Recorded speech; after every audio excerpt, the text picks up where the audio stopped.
Something huge is happening that could shake up the global economy.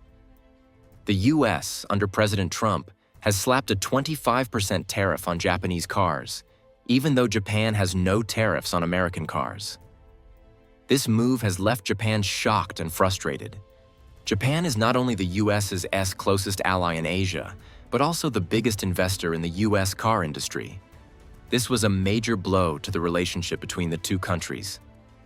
As if the previously imposed 25% tariff on Japanese automobiles wasn't enough, President Trump escalated trade tensions further on April 2, 2025, by announcing additional tariffs on imports from various nations, including Japan.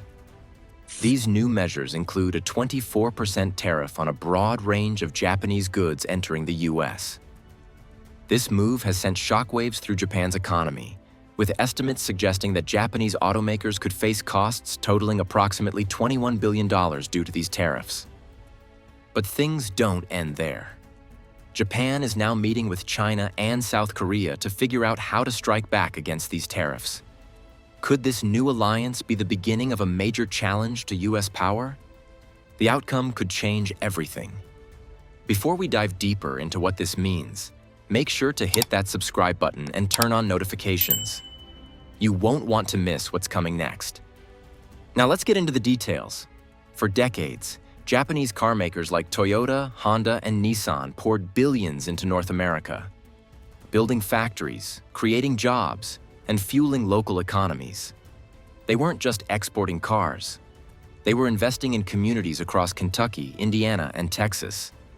These companies did everything by the book, manufacturing in the US, Canada, and Mexico to avoid trade friction and support their American customers. So when Trump's 25% tariff hit Japanese cars, it felt like more than just a policy shift. It felt like betrayal. There was no warning, no negotiation, just a sudden blow that blindsided Tokyo. For Japan's government and business leaders, the message was unmistakable. Even America's closest allies were no longer safe from its protectionist turn. This wasn't just about profits or car parts.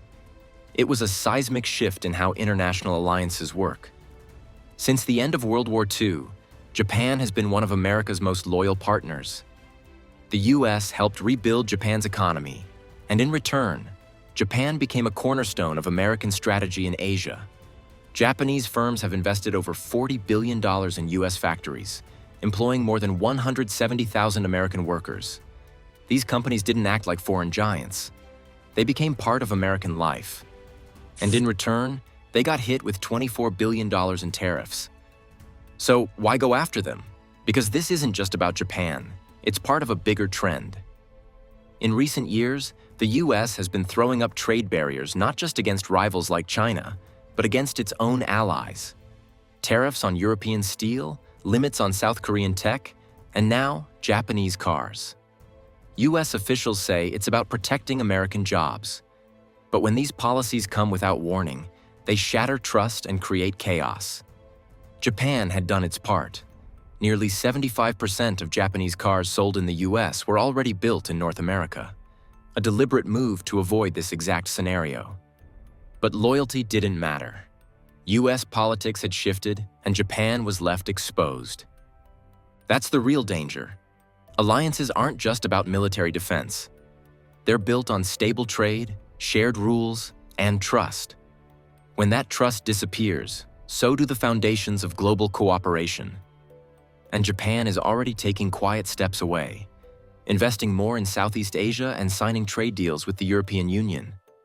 And Japan isn't alone. Countries like South Korea, Germany, Mexico, and even Canada are watching this unfold with growing unease. In Europe, it stirs old fears about America's unpredictability. In Canada, memories of the painful NAFTA renegotiations still linger. More and more, US allies are asking, are we next? And when allies start preparing for betrayal, the entire global system begins to fracture. Trade turns into a survival game. Cooperation gives way to competition. And that kind of world is not only more expensive, it's more dangerous. This might look like just another tariff, but it signals something far bigger. A collapse in the trust that once held the global economy together. And what's most alarming, it's not being dismantled by enemies, but by the very nation that built it. Japan's experience should be a wake-up call. If even your closest allies can be blindsided overnight, then no one is truly safe from America's next move. While the world was busy watching news about trade wars and political fights, something much bigger was quietly happening in Japan's business world. There were no angry speeches, no fiery tweets, no public retaliation. Instead, Japan responded with something far more powerful: quiet precision. In the headquarters of major automakers like Toyota, Honda, and Nissan, executives gathered for emergency meetings. But they didn't panic. They had seen this storm coming before, during Trump's first term, and had already drawn up contingency plans. Now, those plans were coming off the shelf. Within months, Japan's auto industry began transforming. Factories retooled their operations. Supply chains that once depended heavily on Japan and the US were suddenly being redirected across Southeast Asia.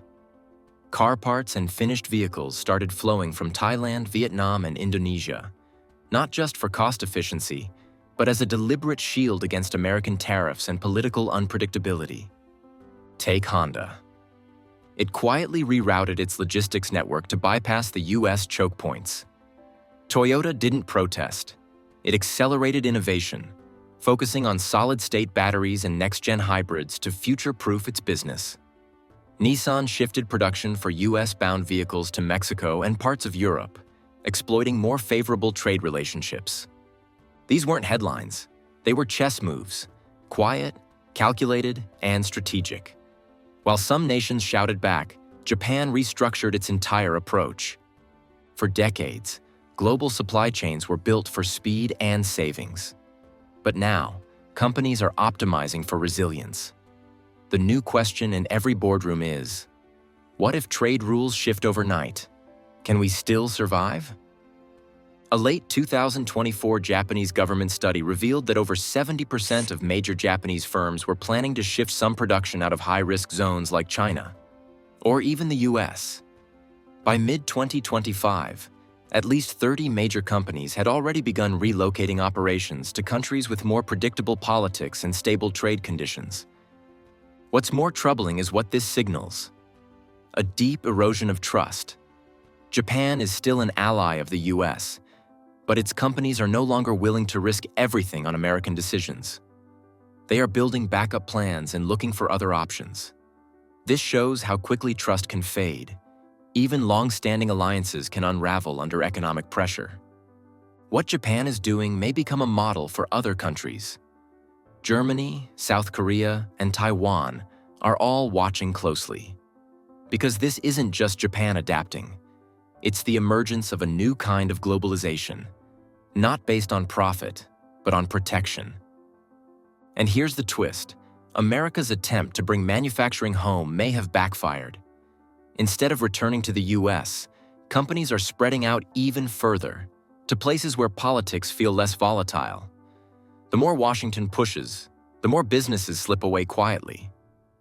So, what happens next? If more companies start acting like Japan's automakers, we could see a world where businesses silently punish countries that act unpredictably. Not with boycotts or protests, but by walking away. Quietly. Permanently. All across the country, car dealerships are reporting long delays. People have to wait longer for new cars to arrive, and when the cars do show up, they cost more. On average, prices are going up by about $3,000 per car. This makes it harder for many families to afford a new vehicle. At the same time, fewer models are available to choose from because imports from Japan and other countries are slowing down. American-made cars are not yet able to fill the gap in terms of quantity or quality, leaving buyers with fewer and more expensive options. As the US tries to reduce its dependence on foreign car makers, it's starting to harm its own businesses. Many American workers have lost their jobs or fear they will soon. These are not workers in Japan or China, but Americans who work for suppliers that used to sell parts to Japanese companies or who assembled cars using foreign parts. The car industry is like a global puzzle. Companies in different countries work together closely. When the US government decided to break some of those connections, It also broke the working systems that many Americans relied on. Companies are scrambling to adjust. General Motors, GM, for example, is shifting the production of some of its trucks to a factory in Fort Wayne, Indiana. This could create 250 new jobs, which sounds like good news. But to make this switch, GM had to stop production at that factory for a while, causing short-term problems. Nissan, on the other hand, changed its plan to cut back on factory shifts in Tennessee. Instead, it kept the factory running to avoid the new tariffs on cars made in Japan or Mexico. These last-minute changes are expensive and confusing for car makers and workers alike. Investors are also concerned, which is causing market volatility. The message is clear. Everyone is worried that trade issues could lead to an economic downturn. Other countries are not staying quiet either. China, Japan, South Korea, and others have strongly criticized the U.S. tariffs. China says this policy hurts the world economy and is planning its own trade punishments in return. South Korea and Taiwan fear their exports will shrink. What began as a U.S. trade decision is now starting to cause problems worldwide. These growing tensions might even lead to a global trade war, where countries keep punishing each other with new taxes and restrictions. This isn't the first time Japan has learned hard lessons from trade with America. In 1985, the U.S. pushed Japan to make its currency stronger, which caused Japan's economy to slow down for years. Japan hasn't forgotten. That's why it's now being very careful not to fall into the same trap again. In 2023, Japan committed more than 1 trillion yen, about $7 billion US, to rebuild its chip industry. Major global companies like TSMC from Taiwan agreed to build new chip factories in southern Japan, especially in Kumamoto. These were quiet moves, not meant for headlines, but they sent a clear message. Japan is serious about protecting its future. At the same time, Japan increased its investment in Southeast Asia. In countries like Vietnam, Malaysia, and Indonesia, Japanese companies built new factories, especially in electric vehicles, clean energy, and electronics. Between 2022 and 2024, Japan's investments in Southeast Asia went up more than 15%, transferred from China to this region. This wasn't just about making money. It was about creating new supply chains that didn't depend so heavily on China or the US. What's so worrying about all this is how powerful Japan's silence has become. While the US becomes more unpredictable and China becomes more aggressive, Japan is carving out a new role. Not with threats, but with quiet strength and strategic moves. It's building alliances, shifting factories, and rewriting the global playbook behind the scenes. And the message is clear. If the United States keeps weaponizing trade, even against its closest allies, it might wake up one day and realize the world has already moved on without it. So, is America isolating itself, one tariff at a time? Let us know what you think in the comments, and don't forget to subscribe and hit the bell to stay tuned. Because this isn't just about cars, it's about the future of global power.